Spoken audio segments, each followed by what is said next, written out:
आप सुन रहे हैं सम्रादित्य केवली के दूसरे भव का अधिकार।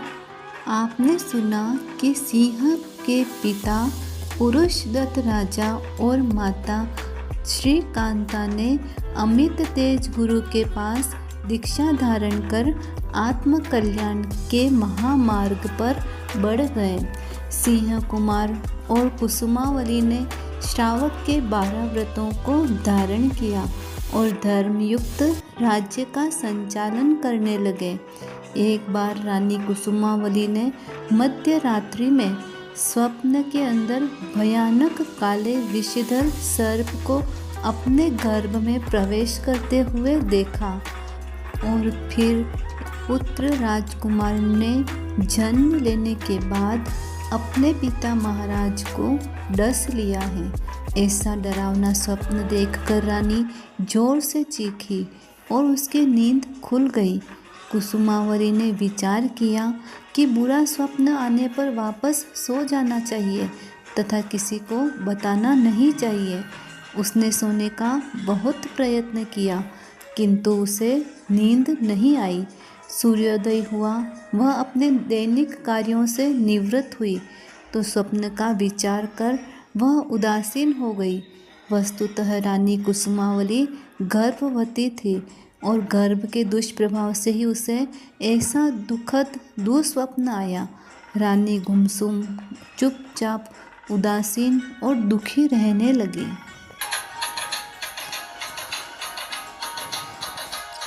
काला सर्प देखा स्वप्नन में, डस लिया राय को लुढ़क नीचे, गर्भ धारण कीना रानी ने यह देख के। अग्नि शर्मा विद्युत जीव रानी गर्भ में आ गया।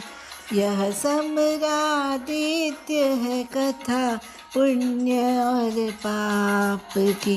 यह सम्रादित्य है कथा पुण्य और पाप की।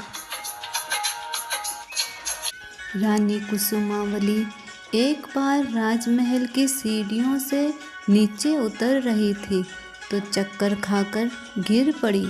ढाई माँ ने जब उसे देखा तो रानी बेहोश हो गई थी।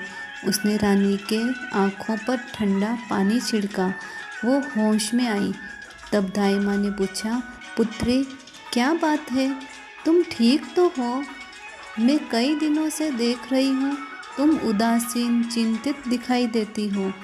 तुम कहो तो मैं वैद्यराज को बुला लाऊं, तुम्हारी तबीयत तो ठीक है ना?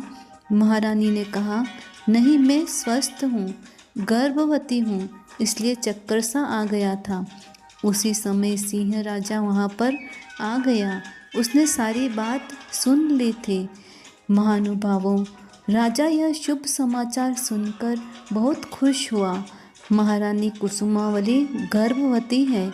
उसके गर्भ में जिस आत्मा ने प्रवेश किया वह अग्निशर्मा का जीव है, जिसने गुणसेन को हर जन्म में मारने की प्रतिज्ञा की थी।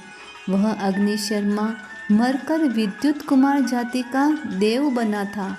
वहाँ की आयुष्य पूरी करके उसने पशु पक्षियों के कई भव किए और अब वैर का बदला लेने के लिए सिंह राजा के पुत्र के रूप में आकर पैदा हो गया। जब पापी जीव माता के गर्भ में आता है तो माता का व्यवहार भी हिंसक, क्रूर और दूषित हो जाता है। रानी कुसुमावली भी काफ़ी बदलाव दिखाई दे रहा था। वह सबसे कठोर और रूखापन व्यवहार करने लगी। एक बार महारानी को ऐसे हिंसक इच्छा पैदा हुई कि मैं महाराज के आंतों के मांस का भोजन करूं। कुसुमावली तो सोच में ही पड़ गई, ये कैसा पापी जीव गर्भ में आया है जो अपने पिता को ही मारना चाहता है। ऐसा पुत्र मुझे नहीं चाहिए। राजा की आंतड़ियों के मांस को मैं खाऊं, दोहद दुष्ट है जग उठा, चिंता रानी चित आन, चिंता रानी चित आन। अब महारानी के मन में गर्भपात की दुर्भावना आने लगी। उसने अपनी दाई माँ पुष्पलता और अपनी सखी मदन रेखा को अपने कक्ष में बुलाया और कहा, मेरे गर्भ में ऐसा दुष्ट और पापी जीव आया है जिससे मुझे महाराज के आंतों के मांस का भोजन करने की इच्छा हो रही है। मेरे स्वामी का अहित करने वाला और अपने ही पिता का हत्या करने वाला, अपने ही पिता को मारने वाला ऐसा पुत्र मुझे नहीं चाहिए। तुम मुझे ऐसी औषधि लाकर दो जिससे गर्भपात हो जाए, और यह सब कुछ बिल्कुल गुप्त तरीके से होना चाहिए, किसी को कानों कान खबर नहीं होनी चाहिए। दाई माँ ने कहा, लेकिन महारानी जी, ऐसे कार्य के लिए हमें महाराज से आज्ञा लेनी पड़ेगी। तब कुसुमावली ने कठोर शब्दों में कहा, तुम दाई माँ मेरी हो या महाराज की? फिर जैसा मैं कहूँ वैसा करो। दाई माँ पुष्पलता की पुत्री मदन रेखा है। वह कुसुमावली की बचपन की सहेली भी है और उसका पति राजा का विश्वास पात्र सेनापति भी है। मदन रेखा ने बड़ी ही चतुराई से काम किया। वह शीघ्र ही अपने घर गई और अपने पति सेनापति जयपाल से महारानी कुसुमावली की सारी बात बताई और कहा, स्वामी, इसमें आपकी सहायता चाहिए। जयपाल ने कुछ क्षण सोचकर कहा, ठीक है, महारानी जी को जो अच्छा लगे वैसा तुम करो। महाराज की सारी जिम्मेदारी मैं लेता हूँ। मदन रेखा कुसुमावली के पास पहुँची और दाई माँ पुष्पलता भी औषधि लेकर आ गई। दाई माँ ने मदन रेखा से पूछा, तुमने जमाई राजा अपने पति सेनापति से बात कर ली है ना? हाँ, वो हमारी सहायता करने के लिए तैयार है। तब दाई माँ ने कहा, तो अब हम निश्चिंत होकर अपना काम कर सकती हैं। दाई माँ ने महारानी को प्रवाही औषधि लाकर दी और कहा, 7 दिन तक दोनों टाइम यह औषधि लेनी है, इससे आपका मनोरथ सिद्ध होगा। रानी दोनों टाइम प्रवाही औषधि लेती रही। 7 दिन पूरे हो गए, किंतु गर्भ का जीव प्रबल आयुष्य लेकर आया था। वह तो मरा ही नहीं, किंतु औषधि सेवन से कुसुमावली का पूरा शरीर काला पड़ गया। रानी ने दाई माँ से कहा, क्या इससे ज़्यादा प्रभावशाली औषधि नहीं है? दाई माँ ने कहा, नहीं नहीं महारानी जी, इससे आपकी जान को खतरा हो सकता है।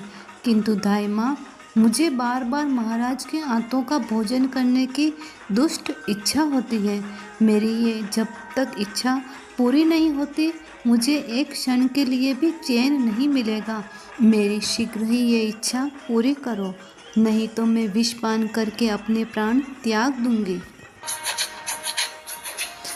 अपनी सखी मदन रेखा दाई माँ से रानी कहे, पुत्र ऐसा न जनुपति की मृत्यु जो कराता है।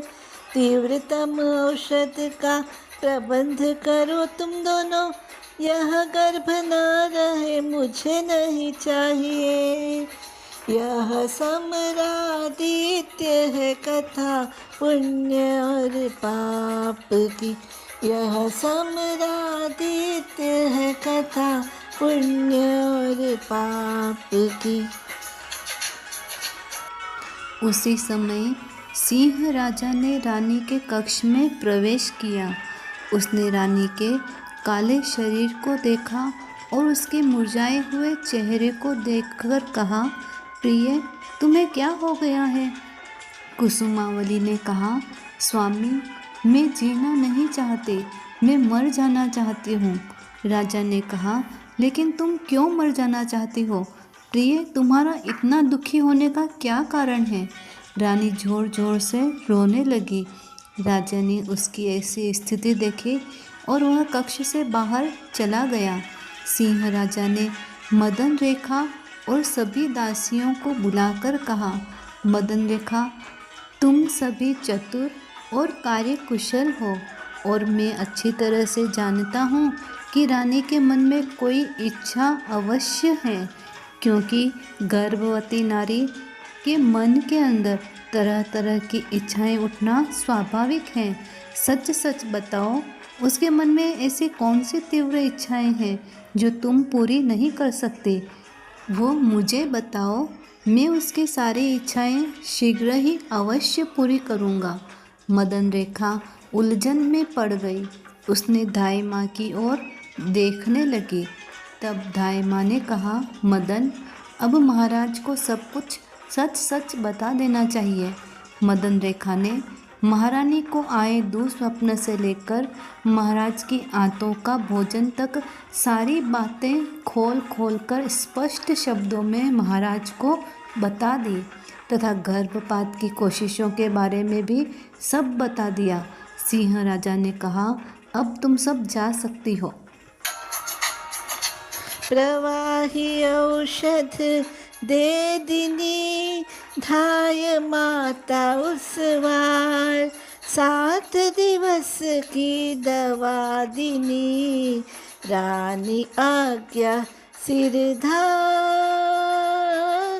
रानी आज्ञा सिरधार।